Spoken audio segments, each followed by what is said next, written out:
entrar, ahí está Luis Guillermo Hernández, que siempre ha sido un gran reportero, bueno, no, sí, desde que yo lo conozco, la verdad, a mí siempre me ha impresionado, no se lo digo ahora aquí, siempre lo he dicho, lo digo en público, se lo digo a él, y es además una gran persona, y es bien claridoso, y por eso mucha gente lo odia, pero Luis Guillermo tiene algo, es que es un gran reportero, una gran persona. Luis Guillermo, ¿cómo estás? Y antes de irme con él, vamos a platicar un rato con él, luego yo me voy y se le va a quedar espacio a él, qué mejores manos para en el lugar de Vicente, en el lugar de Toño. Luis Guillermo, ¿cómo estás? Te doy un abrazote. Antes no habíamos coincidido, pero tú sabes lo que siento y lo que opino de ti.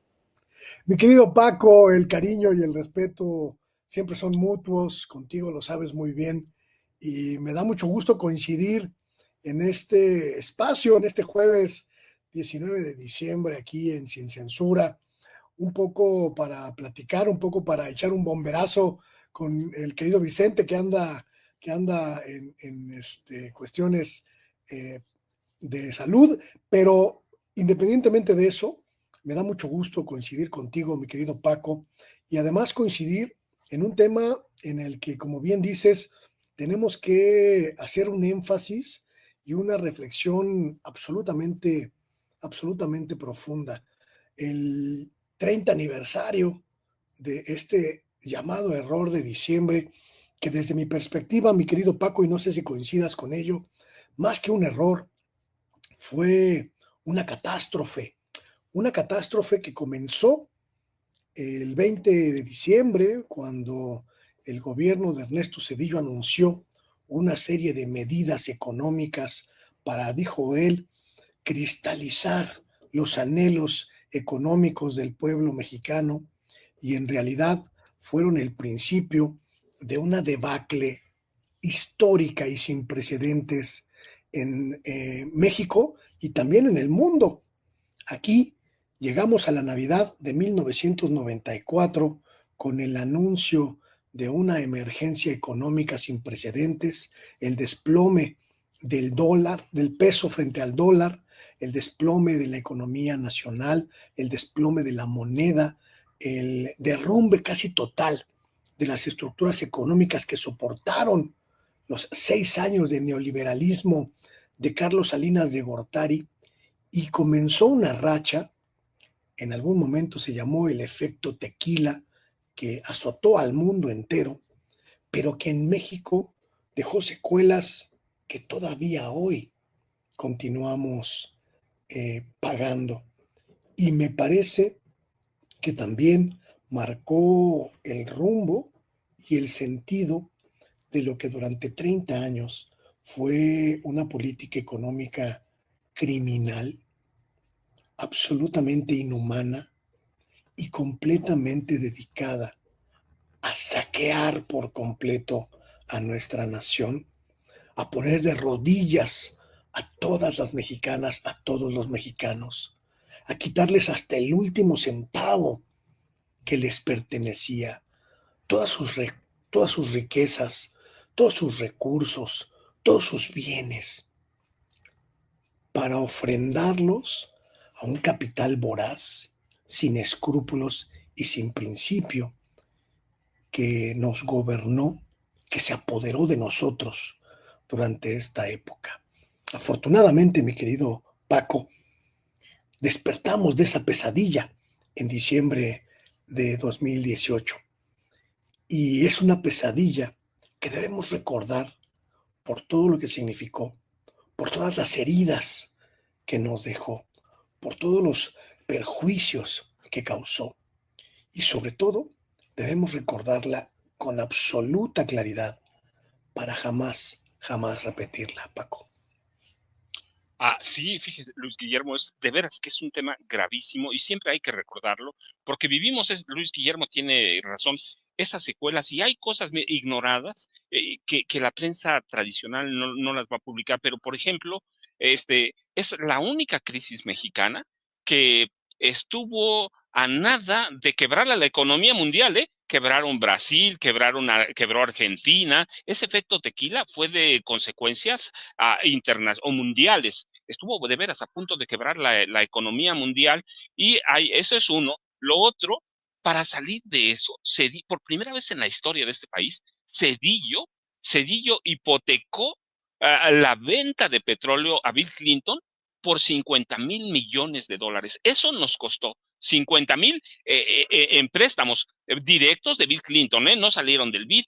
Fue un préstamo ni siquiera autorizado por el Congreso de Estados Unidos. Fue un préstamo con el que Bill Clinton sometió a Ernesto Cedillo Ponce de León. Y otros aspectos desconocidos de esta crisis que verdaderamente fue criminal es que un día antes de que anunciaran la devaluación del peso, un grupo de banqueros amigos de Ernesto Cedillo y de Carlos Salinas de Gortari supieron de la devaluación e hicieron un negocio, el negocio de su vida. Les dio dinero para toda su vida, literalmente hablando. Así que el error de diciembre, si bien es cierto que puso al mundo en jaque, nos puso a nosotros en jaque, nos puso de rodillas y nos entregó al extranjero, literalmente hablando, y descubrimos que no solamente podríamos vivir grandes periodos de estancamiento económico financiero prolongado, sino que teníamos una clase política y banquera vival, que de por sí ya lo sabíamos, criminal, y que nos asestarían otro golpe después con el Fobaproa, y que veríamos en realidad la dimensión del problema, que era más allá de lo que pudiéramos pensar, y que todavía la estamos pagando. Todavía debemos como $1 billón, ya pagamos 2, debemos otro billón, y que ese es el modelo neoliberal, Luis Guillermo. Podemos decir muchas cosas, todo, pero la verdad es que cuando hablamos de neoliberalismo tenemos que referirnos al error de diciembre, al Fobaproa, y tenemos que referirnos a Salinas y a Cedillo, que tú y yo conocemos bastante bien, Luis Guillermo. Y también, mi querido Paco, tenemos que referirnos a un asunto que me parece perverso y que tenemos la obligación de jamás olvidar. La sarta de mentiras con la que construyeron el andamiaje del saqueo, el andamiaje del despojo y el andamiaje del sometimiento del pueblo mexicano. En diciembre de 1994, el entonces presidente Cedillo le habló al pueblo de México sobre una serie de ajustes estructurales en materia económica que, dijo él, nos permitirían sobrellevar las eventualidades y alcanzar los anhelos de estabilidad económica. Fue un error haber estructurado el plan sin reservas económicas internacionales que soportaran el pago de deuda, que soportaran el pago de este viraje económico, pero además haciéndole creer al pueblo de México que su sacrificio, el sacrificio de los más desprotegidos, el sacrificio del salario, el sacrificio de los ingresos de las grandes mayorías, iba a tener una recompensa. Jamás ocurrió. Y lo que pasó en los meses siguientes a esa pésima decisión, a esa cínica decisión del gobierno de Ernesto Cedillo, fue simple y llanamente la peor época en la historia de las clases más desprotegidas de nuestro país. Ese neoliberalismo voraz, inhumano, arrojó 30 años después a más de la mitad de la población nacional sumida en la pobreza, en la marginación y en la pobreza extrema. Más de la mitad de los 130 millones de mexicanos que fueron condenados a vivir con apenas lo indispensable o ni siquiera con lo indispensable, como sacrificio para un modelo que siempre les escupió a la cara que eran absolutamente prescindibles.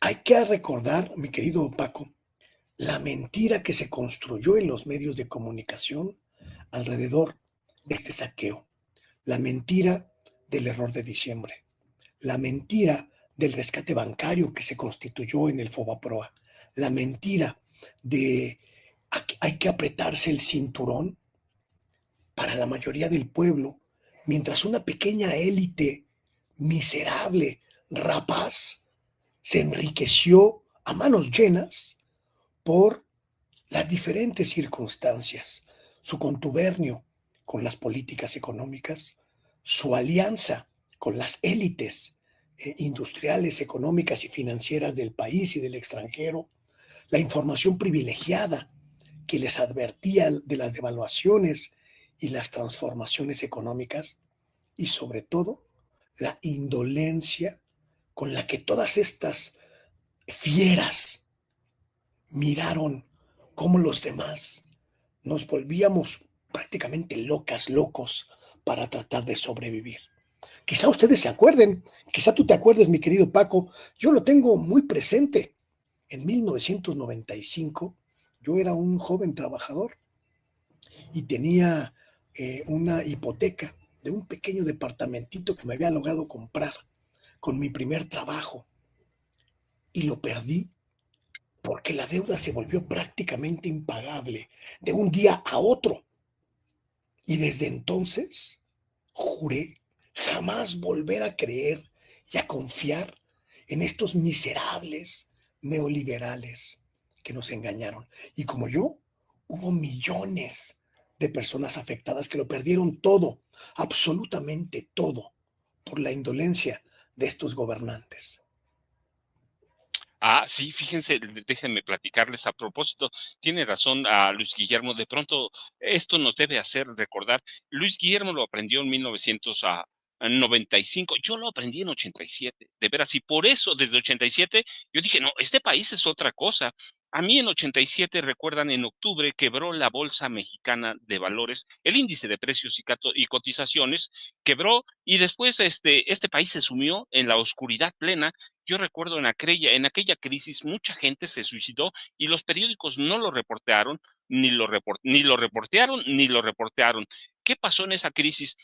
Quebraron las 26, quebró el índice de precios y cotizaciones, y 26 casas de bolsa, que todavía hoy son 26, 27, creo que un aumentó, 26 casas de bolsa, 2 semanas, 2 meses antes de la quiebra, sacaron todas sus ganancias, todas sus ganancias, y empezaron a vivir de las inversiones de 350,000, y cuando digo 350,000 inversionistas, no se le doy el número mío, es el número que viene en las memorias de Miguel de la Madrid Hurtado, que fue el único acto decente que hizo.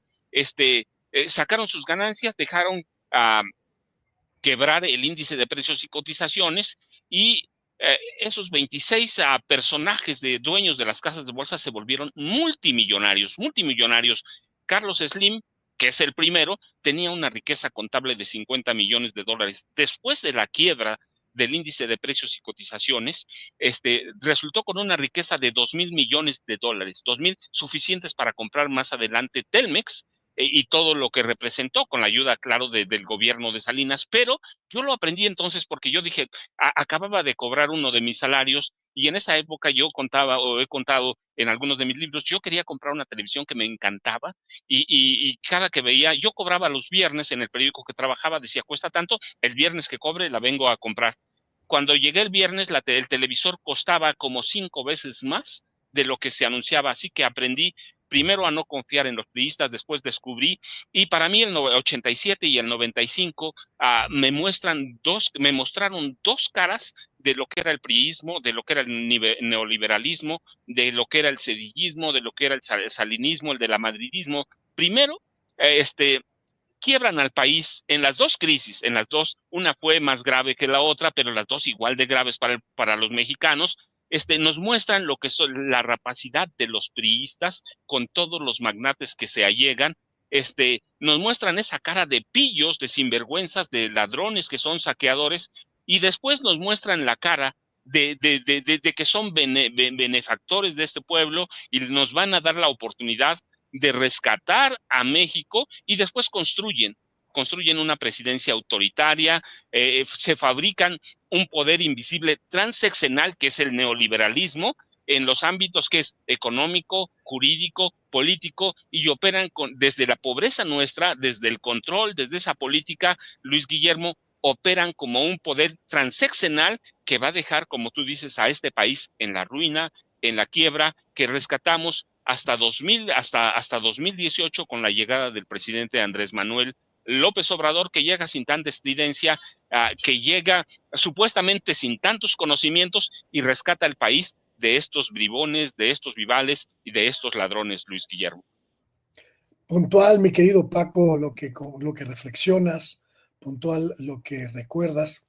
Creo que la memoria nos debe alcanzar en todo momento para que este tipo de circunstancias que marcaron a generaciones completas de mexicanos no se repita, pero que además nos quede una enseñanza absolutamente enfática. El gobierno del presidente López Obrador, el gobierno que comenzó en diciembre de 2018, hizo un rompimiento prácticamente total con las políticas económicas y sociales de sus antecesores. Y esa ruptura, esa reconfiguración de la economía, de la sociedad mexicana, se construyó con base precisamente en todos los errores y en todas las catástrofes que cometieron los neoliberales. Y es importantísimo poner el ojo, poner el análisis en esa transformación. Una transformación que cambia la noción, Paco, de la economía para que los de abajo sean los primeros beneficiados del modelo económico. Una economía que sepulta la ambición de las élites, las desplaza del poder y de las tomas de decisión, las expulsa del epicentro del poder político y constituye una nueva filosofía, una nueva fisonomía, una nueva apariencia y una nueva estructura de la forma de ejercer el poder. Por eso me parece tan importante no olvidar el error de diciembre que comenzó en la mañana del 20 de diciembre de 1994, porque significa el momento en que México hipotecó una buena parte de su futuro por permitir que gobernantes indolentes se apoderaran de un país que tenía que haber luchado para impedir esa realidad. Ojalá, ojalá, mi querido Paco, como lo comentas, no se nos olvide jamás esta circunstancia terrible que vivimos para no repetirla. Luis Guillermo, pero mira, además, no solo no se nos debe olvidar, sino que tampoco debemos olvidar y debemos tener presente que no nos vendan oro por oropel, porque muchos de estos, la mayoría llegaron preparados en universidades de prestigio, en Harvard, el caso de Salinas, de la Madrid, La Sal o La Salle, en el caso de de Ernesto Zedillo Ponce de León, y nos vendieron como los salvadores de este país a personajes que habían estudiado en las grandes universidades de Estados Unidos, y resulta que fueron los que les dieron los grandes saqueadores de este país. Así que no debemos nunca, debemos recordar las crisis, pero también debemos recordar y tener presentes de que no necesariamente la preparación en el extranjero significa gobernar bien. No significa siquiera conocer lo que pasa. Muchos de ellos vienen preparados ¿para qué? Para saquear a este país. Así que son realidades que siempre debemos tener presentes, Luis Guillermo, y nunca volver o no regresar a lo que ya fuimos. Ya fuimos Argentina, ya fuimos Venezuela, ya fuimos el país que quieran, pero siempre nos tuvieron sometidos en la pobreza y en la miseria, Luis Guillermo. Mi querido Paco, es siempre un placer platicar contigo y ya tenía mucho tiempo de no hacerlo y me da mucho gusto haber coincidido en este espacio. Te tomo la estafeta para continuar con la transmisión de Sin Censura, pero antes te pido un mensaje para la audiencia de este espacio y que nos recuerdes tus redes sociales. Ahora de entrevistado pasé a tomar la batuta, mi querido Paco. Luis Guillermo, pues mira, el mensaje, están en muy buenas manos. Vicente deja su espacio en las mejores manos. Miren, lo que yo les diga de Luis Guillermo, la verdad es que él lo sabe, Vicente lo sabe, Toño lo sabe, ustedes lo saben, están en las mejores manos. Yo, pues la verdad es que siempre va a ser un placer platicar con Luis Guillermo porque es un personaje que yo lo he dicho, no ahora, tiene años que lo digo porque conozco lo que escribe, conozco lo que publica, conozco lo que investiga, y siempre he considerado que para cronistas, para reportajes, Luis Guillermo Hernández. Lo conozco la época de Reforma, que fue una gran época para él. Reforma era otra cosa, aunque haya sido siempre sea un proyecto de derecha y de empresarios. Luis Guillermo es un periodista con letras mayúsculas, comprometido, y dejamos la estafeta de Vicente, está en buenas manos Vicente, está en buenas manos Toño, y yo pues ni digo nada, ya sabes, @Paco Cruz Jiménez en X, antes Twitter, Francisco Cruz Jiménez en Facebook. Te dejo un abrazote, Luis Guillermo, y a ustedes en Sin Censura, de veras, quedan en muy, muy buenas manos que ustedes conocen. Luis Guillermo, muchas gracias y espero que coincidamos pronto de nueva cuenta. Muchísimas gracias, mi querido Paco. Te mando un abrazo y mi respeto total y absoluto, mutuo, como siempre, con mucho cariño, con mucho respeto, querido amigo. Hasta pronto.